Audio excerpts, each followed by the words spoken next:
Welcome back into the Cowboys Report. I am Tom Downey. We're here to continue to sort through the ashes of the Cowboys' loss against the Bengals, 27-20. Frustrating beyond belief. We talked a lot about the special teams gaffe last night. We do have more updates for you briefly here on DeMarvion Overshown. As expected, it's a bad knee injury. Knee surgery is going to be required. Cowboys fear it's a multi-ligament injury. We'll spend some more time on this in the afternoon show, part of our live show once we get probably final MRI results. Sounds really bad for DeMarvion Overshown, and I do want to make clear that really, really sucks for the Cowboys and for 13. I will say this, and this next part's going to be heavy spin zone stuff coming out of a loss, so be warned. I do think there is some good news to come out of the Cowboys' loss against the Bengals that, frankly, outside of the bad Overshown injury, is probably outright really good results for the Cowboys. That's on Mike McCarthy and on the Cowboys' draft pick status moving forward. Now, we are a couple hundred subs away from 203,500 subscribers here on the Cowboys Report. We're not going anywhere, win or lose. Lots of videos for you here on the channel.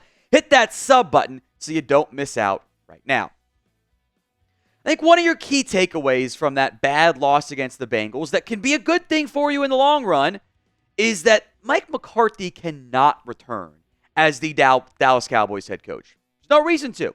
Look, you saw Micah Parsons' emotion postgame. He was visibly upset, unhappy. He was devastated by that loss. And a big reason why is that I'm going to give Mike McCarthy credit for this part. He got the Cowboys to believe. He got the Cowboys to believe that they could make a run, that they had to be able to make that miracle playoff run.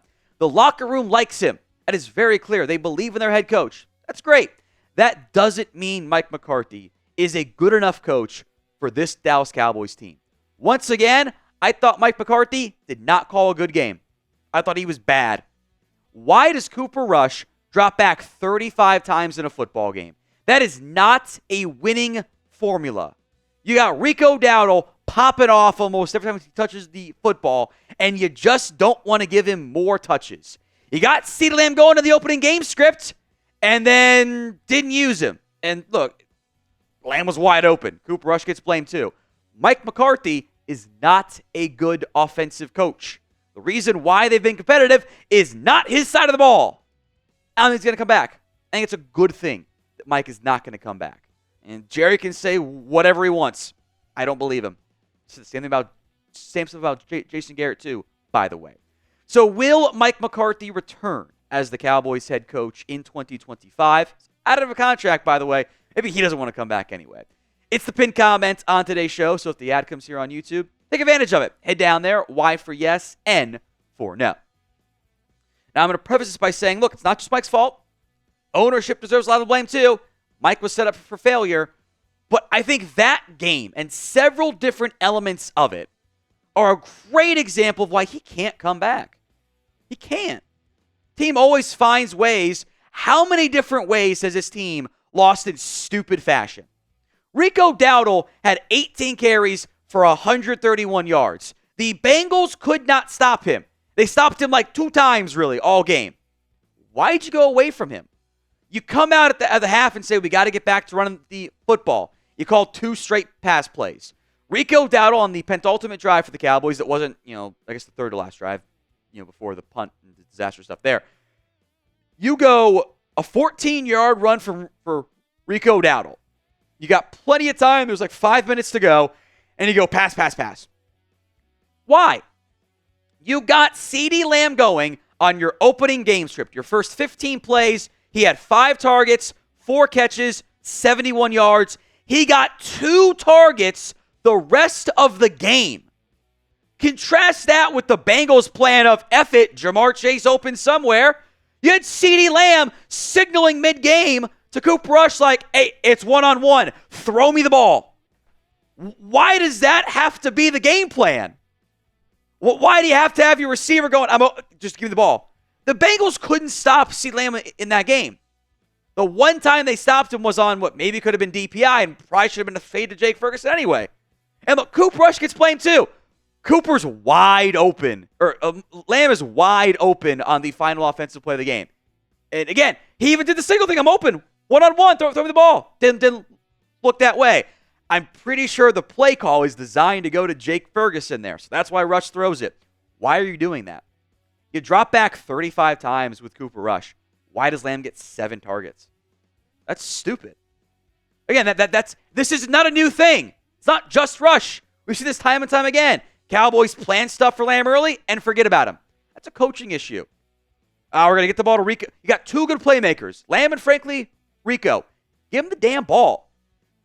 Come on. It's not hard. It's just bad coaching. By the way, you got special teams issues too. Bones Fossil's units have been pretty good over the course of his career. They've been bad this year. Got 19 penalties, second most in the NFL on special teams. Wanye Thomas should have gone down on the kick return. It worked. It's fine. Should have gone down. Monty Oruwariye muffs the punt. Your coaching staff doesn't get to stick around and be like, oh, we're trying. You're not executing properly. And when you keep making different mistakes and also the same mistake, it's a coaching issue. McCarthy does not deserve to come back as the Cowboys head coach. And I don't think he's going to. Jerry can say whatever he wants. He's just backing his guy because the year's not over yet. They're not going to bring Mike back. Today's show is made possible by Game Time. They got a new feature. It's called Game Time Picks. Makes getting tickets to your favorite teams play live even easier. Game Time Picks filters out the fluff to only show you the incredible deals on great seats. Don't have to waste time searching through thousands of different tickets. It's curation designed to save you more on sports, concerts, comedy, theater, and more. Maybe you don't want to go to a Cowboys game, although tickets are getting rapidly less expensive across the board on that front. Even for just the standing room only, tickets are pretty darn cheap there. Maybe you want to go to the Frisco Bowl this year. Memphis, West Virginia, fun game. Or the Cotton Bowl game that'll have the CFP's quarterfinal will be in Dallas. Either way, or maybe you just want to go to a concert, comedy, theater, or something else. Maybe you earn some brownie points with the wife and say, hey, Sunday morning, let's go do something for the family. And then you can also come back and watch the Cowboys-Bucks game on Sunday night and still win. Download the Game Time app. Use code ChatSports, $20 off your first purchase. Terms apply. But again, create your account. Redeem code CHATSPORTS, ChatSports, for $20 off. Download Game Time today. What time is it? It's game time. The other element here is, again, a bigger picture thing. And I feel bad for the players. They want to win. I get the competitiveness there.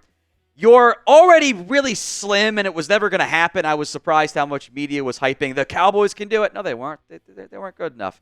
Playoff dreams are dead. You're technically still not eliminated. You have a less than 1% chance of making your way in and backdooring into the postseason. It's just not going to happen. Even if you win out, it's just not going to go down that way for the Dallas Cowboys. Now the conversation goes about, okay, how do we make stuff happen here? By the way, Cowboys lose, Commanders win, you're out. Playoff race officially, just so we're clear on that. Now it's about draft pick. Now, the top 2 picks, look, these are all based on the Tankathon ordering. I will make note that factors in the entire strength of schedule, not just the strength of schedule so far. So it leads to less chaos and movement, even though both teams lost or whatever. Raiders and Giants are 2-11. You're 3 games back of them with 4 to go. You're not going to catch them. It is impossible. You're not going to have a top 2 pick. You're probably not going to catch all of the 3-10 teams. Patriots, Panthers, Jags, Titans, Jets, Browns. You might catch 1 or 2. You got a chance to catch some of those 5-win teams ahead of you. Right now, the Cowboys have the number 12 pick in the NFL draft at 5-8. Yes, they lost the Saints and Bengals head-to-head. Doesn't matter. It's just strength of schedule when it comes to draft order. And the Cowboys have a .52 strength of schedule, which is 5th highest among all the top 12 teams. What's notable, though, is the strength of schedule left. Dallas Cowboys have a very tough strength of schedule remaining. Tied for 11th among all NFL teams, not including the Giants, Raiders, and this because you're just not going to be able to catch them. Bears, Patriots, Browns. With the Jets, the Saints, the Panthers, the Bengals, the Titans, the Dolphins, all teams ahead of you have an easier schedule. In some cases, or one with Dolphins behind you, I should say. Relatively easy strength of schedule down the stretch here. You can gain ground. You can catch these teams. It is absolutely possible. So what draft pick will the Cowboys end up with? Be top 5? Probably not. Top 10? It's in the cards. Let me know in the comments section of today's show. Now, if you've been subscribed, we're going to kind of talk about what we've mentioned previously, which is this. I had set the over-under after the Giants game, 1.5 more wins. A lot of people took the over. I don't think you should have. Panthers, Bucks, Eagles, Commanders. Here's how the game is going to go. The spreads are going to go depending on what happens with injuries and stuff like that. You are a road dog against Commanders. Now, you can win that game, but I will say, Carolina's been pretty darn competitive as of late. They've been feisty. 1-score loss against the Eagles. 3-point loss against the Bucs they should have won. 3-point loss against the Chiefs. They won games with the Giants. Saints. They've been a solid football team the past 5 weeks. You're a road dog there. Barring a weird quarterback injury, you will be a home dog against the Tampa Bay Buccaneers. Tampa's going to be right in the midst of the playoff hunt. They're going to be favored. You're going to be at least a 7-point dog against Philadelphia on the road for an Eagles team fighting for the number 1 seed. That might even be a 10-point spread, frankly. Week 18, we'll see if the Commanders have clinched. If they've not clinched, whatever. You might be a favorite if it's like season's over, for both teams, or they're locked in, the Commanders resting guys. I don't know. We'll see what happens there. You got maybe one more win in you. I think that's it. I don't think you're going to beat Tampa. You're not going to beat Philly. Maybe a win one of Carolina and the Commanders games. So all of a sudden, you're still in the barrel of, okay, we're a 6-win team. That's going to put you right in the middle of, hey, maybe we get a top 10 pick, probably outside the top 5, though. That's what you're going to be. It's over. It's never been more over for this team this season. The minute Dak went down, this is the barrel you were heading towards. Have to be a chill guy. Let things play out. Enjoy the good plays as they happen. Hope for no injuries, but season's over, and that's okay. It's going to end up being we're in the spot for top 10 pick. And let's see what happens in a critical offseason for the Dallas Cowboys.